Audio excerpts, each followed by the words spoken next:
आत्मीय विद्यार्थियों, आचार्य रामचंद्र शुक्ल द्वारा लिखित क्रोध निबंध में क्रोध के विविध रूपों का परिचय हम प्राप्त कर रहे हैं।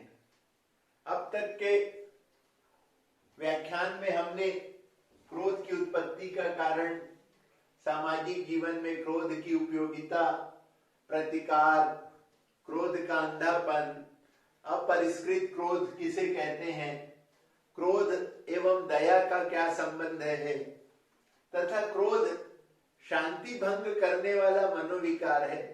इन बिंदुओं को विस्तार से और उदाहरण द्वारा स्पष्ट रूप से जानने और समझने का प्रयास किया है। प्रिय विद्यार्थियों, आचार्य रामचंद्र शुक्ल जी कितनी गहरी और पैनी दृष्टि मनोविकारों पर रखते थे कि क्रोध जैसे मनोविकार में वे एक अनुच्छेद में क्रोध को सौंदर्य युक्त क्रोध भी कहते हैं। क्रोध के एक रूप को बड़े गजब की बात है कि क्रोध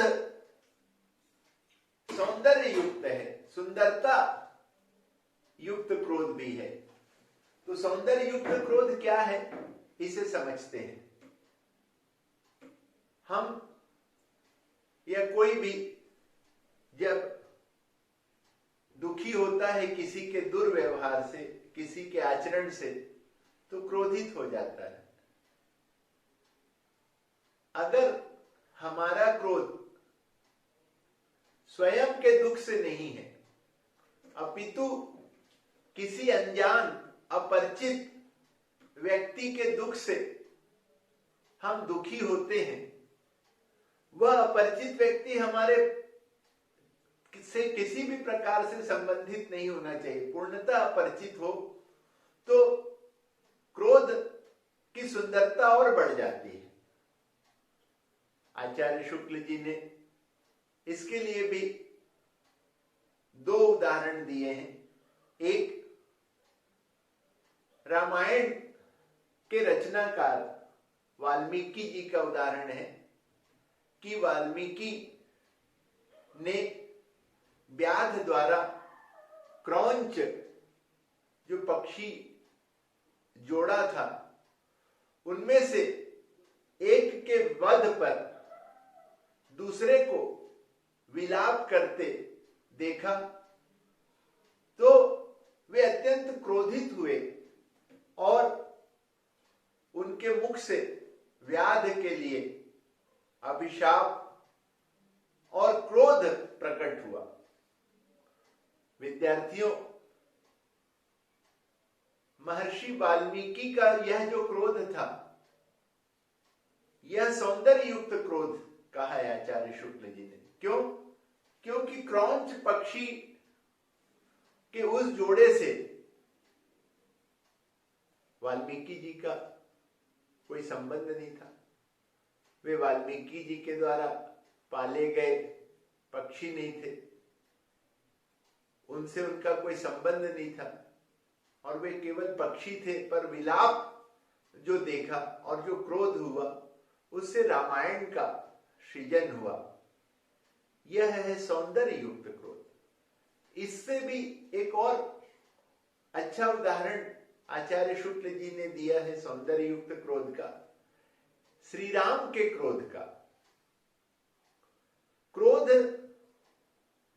जो उत्पन्न होता है वो दूसरों के द्वारा दिए गए दुख से होता है। वह दुख जितना हमसे दूर का होगा, उतना ही उसकी सुंदरता बढ़ जाती है। जब शिक्षा के बाद महर्षि विश्वामित्र के साथ राम और लक्ष्मण यज्ञ की रक्षा के लिए वन में गए, ऋषियों की रक्षा के लिए वन में गए, तो वहां उन्होंने राक्षसों के अन्याय और अत्याचार को देखा और उन्होंने मानव अस्थियों का भी एक ढेर देखा। उस ढेर को देख करके उन्होंने पूछा, ऋषिवर ये किनकी अस्थियां हैं? तो विश्वामित्र जी ने कहा कि यह राक्षसों के द्वारा जो ऋषियों को ग्रसित किया गया है, खाया गया है, उनकी अस्थियां हैं। वो हड्डियों का, अस्थियों का पहाड़ था। तो श्री राम क्रोधित हो गए और कहा उन्होंने कि इतना अत्याचार इस वन क्षेत्र में। वहीं उन्होंने एक संकल्प किया, निश्चरहीन करो मही भुज उठाए प्रण कीन। तो कि मैं सारे संसार से राक्षस जाति का, इतने अन्याय करने वालों का नामो निशान मिटा दूंगा। तो श्री राम का जो वह क्रोध है, वह सौंदर्य युक्त क्रोध है, सुंदरता से युक्त क्रोध है, सात्विक क्रोध है। क्योंकि वह बिल्कुल अपरिचित जनों को मिले हुए दुख के कारण उत्पन्न हुआ है। अगर हम इसे और सरलता से समझे कि राम केवल अपनी पत्नी के अपहरण के पश्चात ही राक्षस जाति को या रावण का ही वध मात्र करते, तो वह सौंदर्य युक्त क्रोध की श्रेणी में नहीं आता। तो क्रोध की सुंदरता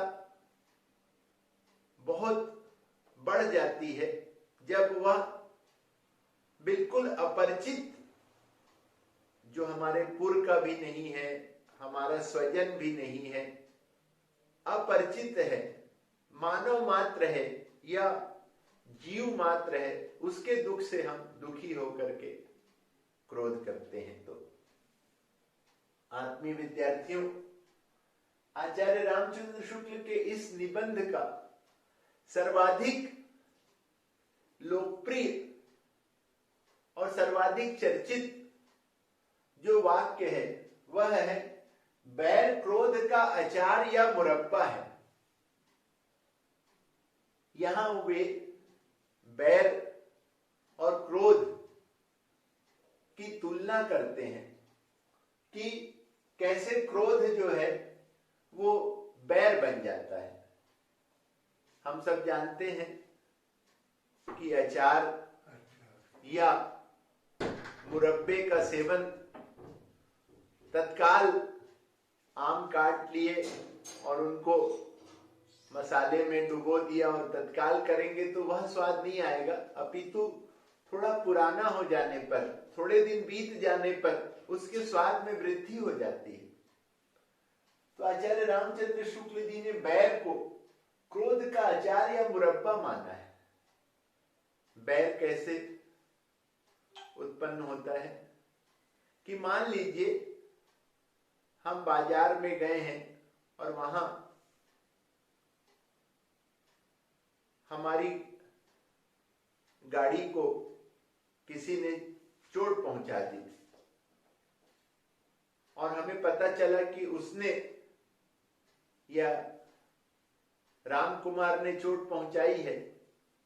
तो हमें गुस्सा आया कि हमारी गाड़ी खराब कर दी उसने, गाड़ी को तोड़ दिया। हम उसे क्रोध में आकर दंड दें, उसके पहले ही वह उस बाजार से चला गया अपने गांव, और 2 महीने बाद वह हमें किसी दूसरी जगह में मिला और हमने 2 महीने पहले की घटना का स्मरण करते हुए उसको उस दिन दंडित किया कि तुमने उस दिन हमारी गाड़ी तोड़ दी थी, गाड़ी को नुकसान पहुंचाया था और भाग गए थे, आज तुम मिले हो, उसका ये तुम्हें दंड है। तो यह बैर कहलाएगा। क्यों? क्योंकि उस दिन हमें तत्काल क्रोध करने का अवसर नहीं मिला था, दोषी चला गया था और वह क्रोध हमारे हृदय में जम गया था, इसलिए वह जम करके क्रोध का अचार या मुरब्बा बन गया था और समय आने पर बैर रूप में प्रकट हुआ। आचार्य शुक्ल जी इतनी अच्छी बात कहते हैं कि यह जो बैर है वह शिशुओं में और पशुओं में नहीं पाया जाता, क्योंकि उनमें इस मनोविकार को संग्रह करने की शक्ति नहीं है। छोटे शिशु हैं, बालक हैं, आपस में सुबह लड़ते हैं और शाम को फिर एक साथ खेलते हैं, और उनके लड़ने पर माता पिता आपस में अपना सिर फोड़ लेते हैं और वो शिशु बालक शाम को फिर एक हो जाते हैं। वहां हमें बचना चाहिए। ऐसे ही पशु, उनके भी पास विचार को, मनोविकार को संग्रह करने की शक्ति नहीं है, इसलिए उनके हृदय में भी या उनमें भी बैर, मनोविकार नहीं पाया जाता है। अंतिम अनुच्छेद में आचार्य शुक्ल जी क्रोध के हल्के रूप चिड़चिड़ाहट एवं अमर्ष की चर्चा करते हैं। चिड़चिड़ाहट अर्थात क्रोध का हल्का रूप। कभी कभी मनोविनोद में बालक मोहल्ले के, गांव के किसी व्यक्ति का नाम बिगाड़ देते हैं, तो वे अपने बिगड़े नाम को पुकारे जाने पर चिड़चिड़ाने लग जाते हैं और हास्य का विषय बन जाते हैं। शुक्ल जी कहते हैं कि अधिक आयु के लोगों में चिड़चिड़ाहट का भाव अधिक हो जाता है। वे छोटी छोटी बातों में चिड़चिड़ा जाते हैं। चिड़चिड़ाहट से आगे अमर्ष है, जब व्यक्ति यह कहता है कि देखो भाई, तुम चिढ़ा रहे हो, पर आगे अब तुमने हमें चिढ़ाया तो मैं बिल्कुल सहन नहीं करूंगा और इसके लिए तुमको दंडित करूंगा, खबरदार। तो वह अमर्ष कहलाएगा, वह भाव।